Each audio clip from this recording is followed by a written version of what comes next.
eu tô falando de soma, vou tentar falar sobre soma de fração e vou tentar justificar por que a gente faz desse jeito a soma de fração. Primeira coisa que eu vou fazer é o quê? Tá vendo isso aqui? Eu peguei um bolo e dividi em duas partes. E aí eu fui lá e peguei uma parte desse bolo. Ou seja, eu peguei um meio desse bolo. Agora eu já peguei outro bolo do mesmo tamanho e dividi em três partes. E agora, dessas três partes, eu peguei duas. Faz sentido com os bolos, com os tamanhos de pedaço de bolo tão diferentes, eu chegar aqui pra você e falar assim: ah, eu tenho 3 pedaços de bolo? Se eu falar eu tenho 3 pedaços de bolo, você vai me perguntar de qual tamanho? Porque não faz sentido, porque o primeiro pedaço tem um tamanho, foi uma divisão bolo. O segundo pedaço tem outra divisão, então não faz sentido você falar de 3 pedaços, porque os 3 pedaços têm um tamanho totalmente diferente do outro. Então, o que nós vamos fazer? Nós vamos pensar numa subdivisão que faça os pedaços de cima terem o mesmo tamanho dos pedaços de baixo. O que eu vou fazer? Eu vou pegar o de cima e vou partir assim, ó. E agora, o meu bolo de cima está partido em 1, 2, 3, 4, 5, 6 pedaços. Então, esse bolo aqui, ele tem 6 pedaços. E dos 6 pedaços, você pega 3. Vocês entenderam isso? Dos 6 pedaços, você pegou 3. Agora, o de baixo. 1, 2, 3, 4, 5, 6. São 6 partes. E das 6 partes, você está pegando quanto?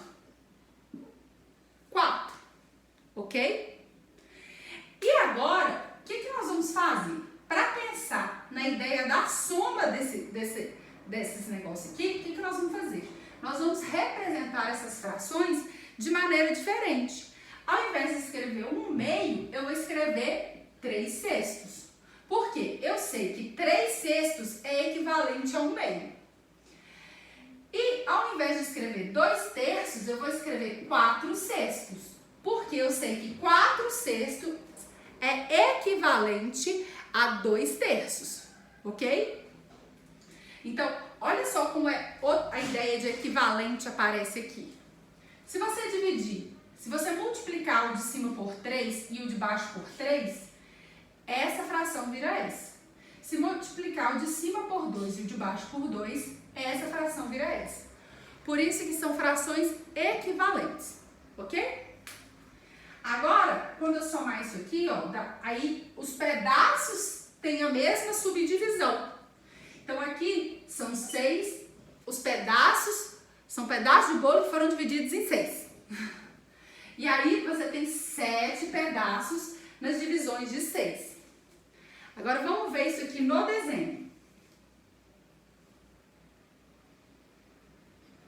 Eu vou ter que desenhar 2 bolos, sabe por quê?